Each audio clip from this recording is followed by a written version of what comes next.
Good morning, dear students. I am Dr. Dipti Khare from SIIT College, the Sage Group. Today I want to teach you the first module of engineering chemistry. As we know that RGPV has one of the subject that is engineering chemistry and its subject code is BT 101. तो आज हम BT 101 engineering chemistry के first module का पहला topic पढ़ेंगे। तो पहला topic है हार्डनेस ऑफ वाटर। जैसे कि आप जानते हैं वाटर सॉफ्ट और हार्ड दो फॉर्म्स में हमको मिलता है। सॉफ्ट वाटर वो वाटर जिसको हम डेली अपनी लाइफ में यूज करते हैं, नहाने में, खाने में, और it is easy to use. इससे खाना बनाना आसान होता है, कपड़े धोना आसान होता है और किसी भी तरह की कोई हार्मफुल इफेक्ट इसके नहीं होते। जबकि अगर हार्ड वाटर को यूज किया जाए तो हार्ड वाटर खाना पकने में प्रॉब्लम प्रोड्यूस करता है। इस तरह से दाल वगैरह है, सब्जियां हैं, वो इजीली बॉयल होती नहीं है, उसमें पकती नहीं है। तो ये कुछ प्रॉब्लम्स होती हैं हाउस होल्ड और डोमेस्टिक यूजेस में। इसके अलावा अगर हार्ड वाटर का यूज इंडस्ट्रियल पर्पज से किया जाए तो भी बहुत सारी प्रॉब्लम्स हैं जो कि हमें फेस करना पड़ती है। तो आज हम समझेंगे कि एक्चुअली हार्डनेस होती क्या है या वाटर हार्ड क्यों होता है। तो वाटर हार्ड उसमें प्रेजेंट हार्डनेस के कारण होता है। हार्डनेस को डिफाइन करने के लिए हम जो है उसको सोप सॉल्यूशन से रिलेट करके उसकी डेफिनेशन बनाते हैं या सोप सॉल्यूशन के साथ उसको डिफाइन किया जाता है। तो यहाँ पर आप देख रहे हैं कि डेफिनेशन क्या होती है हार्डनेस की, that is the soap consuming capacity of water. Soap consuming capacity of water is called hardness. पानी जितना ज्यादा साबुन को कंज्यूम करता है वो उतना ही ज्यादा हार्ड होता है। इसके अलावा इसको हम दूसरे तरीके से इससे डिफाइन कर सकते हैं, it is the characteristic of water which prevents lathering of soap. ये पानी का एक ऐसा गुण है जिसके कारण पानी झाग प्रोड्यूस करने में को प्रिवेंट करता है, झाग प्रोड्यूस नहीं करता है या उसको रोकता है। तो it is the characteristic of water which prevent lathering of soap. तो ये दो डेफिनेशंस हैं। इन डेफिनेशन से हमको ये समझ में आता है कि अगर हार्ड वाटर और सॉफ्ट वाटर आपके पास दो वाटर के सैंपल हैं तो उनको पहचानने के लिए अगर हम उसमें सोप सॉल्यूशन के एडिशन करेंगे, अगर वो सोप सॉल्यूशन आसानी से पानी के साथ झाग बनाता है, लेदर प्रोड्यूस करता है, तो वो सॉफ्ट वाटर है। और अगर साबुन डालने पर लेदर का प्रोडक्शन नहीं हो रहा है और एक व्हाइट कलर का प्रेसिपिटेट स्कम फॉर्म हो रहा है, एक प्रेसिपिटेट बन रहा है सफेद रंग का, तो वो हार्ड वाटर है।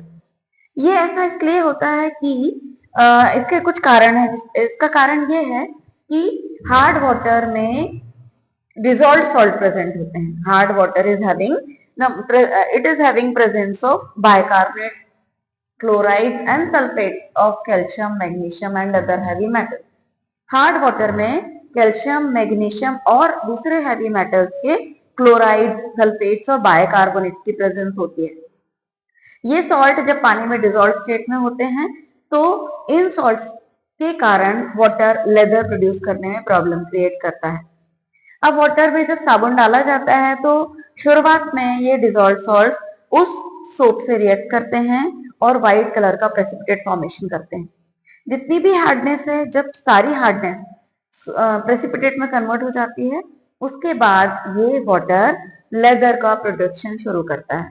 मतलब कि हार्ड वाटर होने से ज्यादा साबुन की वेस्टेज होती है क्योंकि इनिशियली सोप जो है प्रेसिपिटेट बनने में यूज होता है और जब ज्यादा साबुन ऐड किया जाता है तो उस साबुन से फिर लेदर का प्रोडक्शन स्टार्ट होता है। तो it consumes a lot of soap. Hard water consumes a lot of soap due to the presence of dissolved salts in it.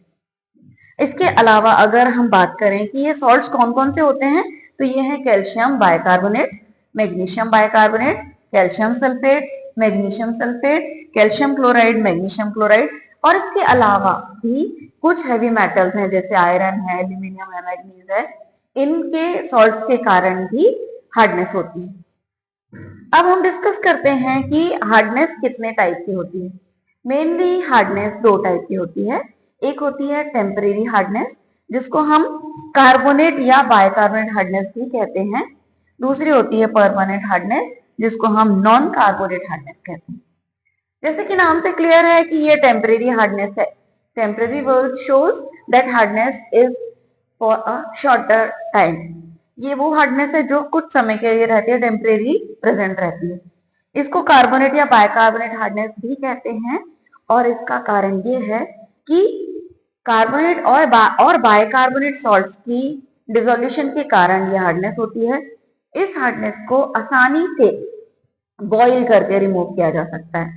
When we boil the water, it removes temporary hardness. तो यहाँ पर जो हम salt देख रहे हैं, calcium bicarbonate और magnesium bicarbonate, these are the two salts which removes on boiling. जब पानी को गर्म किया जाता है ये हार्डनेस रिमूव हो जाती है। दूसरे टाइप की जो परमानेंट हार्डनेस है, ये वाटर में प्रेजेंट क्लोराइड्स और सल्फेट सॉल्ट के कारण होती है, ये कार्बोनेट के कारण नहीं होती है।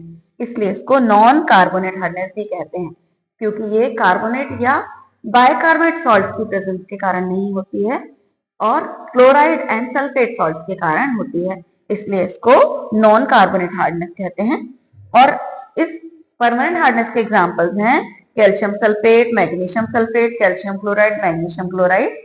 So this type of hardness is present in water due to the dissolved chlorides and sulfates of calcium and magnesium and other heavy metals also. Iron का सल्फेट है, एल्यूमिनियम का सल्फेट है, they also cause hardness in water. तो इस तरीके से hardness जो है दो प्रकार की होती है, temporary and permanent. Temporary hardness carbonate और बाइकार्बोनेट सॉल्ट्स के कारण होती है, इसलिए इसको कार्बोनेट और बाइकार्बोनेट हार्डनेस भी कहते हैं। Permanent hardness non carbonate hardness कहलाती है, क्योंकि ये कार्बोनेट्स के कारण नहीं होती, ये क्लोराइड और सल्फेट सॉल्ट्स के कारण होती है। टेम्परेरी हार्डनेस को बॉइलिंग से रिमूव किया जा सकता है। Permanent hardness can not be removed by boiling. For removal of permanent hardness we need some specific method. कुछ स्पेसिफिक मेथड्स हैं जिनकी मदद से परमानेंट हार्डनेस को रिमूव किया जाता है। कुछ एक्सटर्नल ट्रीटमेंट्स यूज किए जाते हैं, जैसे कि water softening methods of lime soda method, zeolite method, ion exchange method. ये वो मेथड्स हैं जिन मेथड से वाटर को सॉफ्ट किया जाता है और वाटर सॉफ्ट हो जाता है, उसमें से हार्डनेस का रिमूवल हो जाता है। तो इस तरीके से हमने आज देखा कि हार्डनेस क्या होती है, हार्डनेस के होने के क्या कारण हैं, हार्डनेस कॉज करने के लिए कौन कौन से सॉल्ट्स रिस्पॉन्सिबल होते हैं और हार्डनेस कितने टाइप की होती है। नेक्स्ट क्लास में हम पढ़ेंगे कि हार्डनेस की कौन कौन सी यूनिट्स हैं। हार्डनेस की यूनिट्स की स्टडी के अलावा भी हम डिटर्मिनेशन ऑफ हार्डनेस पढ़ेंगे कि हार्डनेस को कैसे डिटरमाइन किया जाता है। तो आज के लिए इतना काफी है, अगली क्लास में हम आगे हार्डनेस टॉपिक को प्रोसीड करेंगे। Thank you.